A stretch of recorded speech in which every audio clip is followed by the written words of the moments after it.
बात उस समय की है जब औरंगजेब दिल्ली वापस लौट गया और शिवाजी के द्वारा आदिल शाही के कई किलों को जीत लिया गया और अपने साम्राज्य में मिला लिया गया।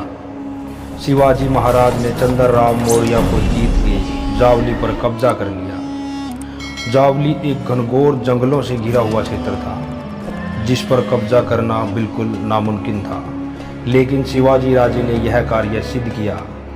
शिवाजी महाराज एक एक करके किलों को जीतते हुए अपने साम्राज्य का निर्माण कर रहे थे और धीरे धीरे कर्नाटक की ओर भी बढ़ रहे थे। शिवाजी महाराज के बढ़ते साम्राज्य को देखकर आदिल शाही सल्तनत डर गई। उनके पराक्रम के किस्से सुनकर आदिल शाह की बेगम बीजापुर की राजमाता की रातों की नींद आराम हो गई थी। आदिल शाह की मृत्यु के बाद उसकी पत्नी ने यानी राज्य की बेगम ने राज्य की डोर संभाली थी। शिवाजी महाराज के बढ़ते कदमों को रोकने के लिए बड़ी बेगम ने आदिल शाही के सभी सरदारों को एक दिन अपने दरबार में बुलाया और उनने पूछा कि उनमें से ऐसा कौन है जो शिवाजी महाराज को जिंदा पकड़ सकता है। सभी जानते थे कि शिवाजी महाराज का सामना करना उनके बस की बात नहीं है, लेकिन अफजल खान नाम के सरदार को शायद इस बात का पता नहीं था, इसलिए उसने शिवाजी महाराज को पकड़ने की जिम्मेदारी ली। अफजल खान की बहादुरी के किस्से भी कुछ कम नहीं थे। उसकी कद काठी 7 फीट थी। शिवाजी महाराज से लड़ने के लिए अफजल खान बीजापुर से रवाना हुआ। शिवाजी महाराज के पास केवल 6000 घुड़सवार थे और 7000 सैनिक थे। दूसरी तरफ अफजल खान के पास 12000 घुड़सवार, 1000 की पैदल सेना, लगभग 100 हाथी, 1200 ऊंट और 90 तोपें थी। लेकिन शिवाजी महाराज का नाम इतिहास में ऐसे ही सुनहरे अक्षरों में नहीं लिखा गया कि दुश्मन के खिलाफ कौन सी युद्ध नीति अपनानी है।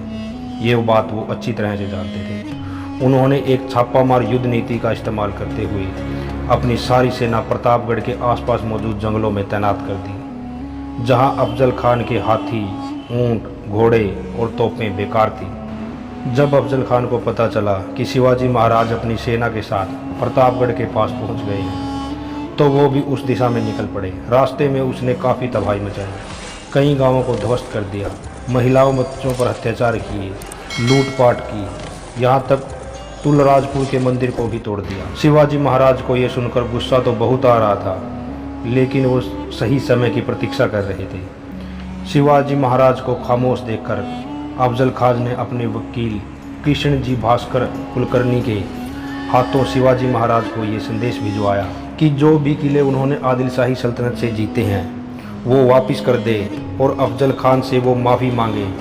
जवाब में शिवाजी महाराज ने भी अफजल खान को खत लिखा और उस खत में ये दिखाया कि वो अफजल खान से डर गए हैं और उनसे काफ़ी गलतियां हुई हैं, जिसके लिए उन्हें बड़ा अफसोस है।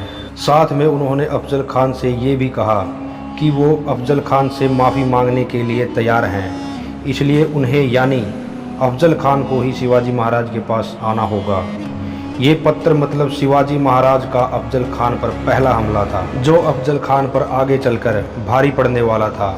अफजल खान शिवाजी महाराज की बात मान ली और उससे मुलाकात करने उनके पास आने के लिए राजी हो गया। उनकी मुलाकात की जगह और शर्तें तय हुई। ठीक प्रतापगढ़ किले के नीचे मुलाकात करने के लिए शानदार समायान बनाया गया। दोनों अपने साथ 10-10 अंगरक्षक लेकर आए थे, जिन्हें मुलाकात के वक्त समायान से बाहर खड़े करने की बात तय हुई और ये भी तय हुआ कि अंदर मुलाकात के वक्त सिर्फ उनके वकील ही मौजूद होंगे। 30 नवंबर 1659 का सूरज उगा। अफजल खान अपने 10 अंगरक्षकों के साथ समायाने में शामिल हुआ। दूसरी तरफ शिवाजी महाराज भी सतर्क थे। दरअसल बातचीत और माफ़ी मांगना तो इस मुलाकात का बहाना था। अफजल खान तो शिवाजी महाराज को मारने का ये मौका नहीं छोड़ने वाला था। दूसरी तरफ शिवाजी महाराज भी अपने दुश्मन की सोच से एक कदम आगे थे। उन्होंने पहले ही बचाव के तौर पर अपने कपड़ों के नीचे चिलकत पहना हुआ था। उंगलियों में बागनक नाम का यंत्र छिपाया था। बागनक मतलब शेर के नाखून, जिससे हाथ में पहनकर मुट्ठी बंद की जाती है तो यह शस्त्र दिखाई नहीं देता। समय आने पर इसका इस्तेमाल किया जा सकता है। समायाने में दाखिल होने पर अफजल खान शिवाजी महाराज से गले मिलने आगे बढ़े।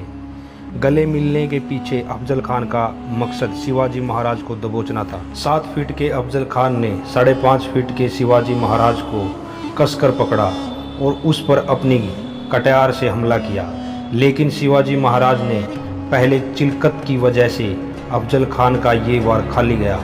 उसी समय शिवाजी महाराज ने पलटवार किया, अफजल खान के पेट में वागनक से हमला किया और उसकी अंतड़ियां बाहर निकाली। अफजल खान की आवाज़ सुनते ही उसका अंगरक्षक सैयदवंत समायाने में घुसा। उसने शिवाजी महाराज पर हमला किया, लेकिन उसी वक्त शिवाजी महाराज के अंगरक्षक जीवा महाल्या ने वार रोककर सैयद बंदा को मार गिराया। सैयद बंदा की इसी कामगिरी से मराठी में एक कहावत प्रसिद्ध हुई कि होता जीवा मरणो बचुआ शिवा, मतलब था जीवा इसलिए बच गया शिवा।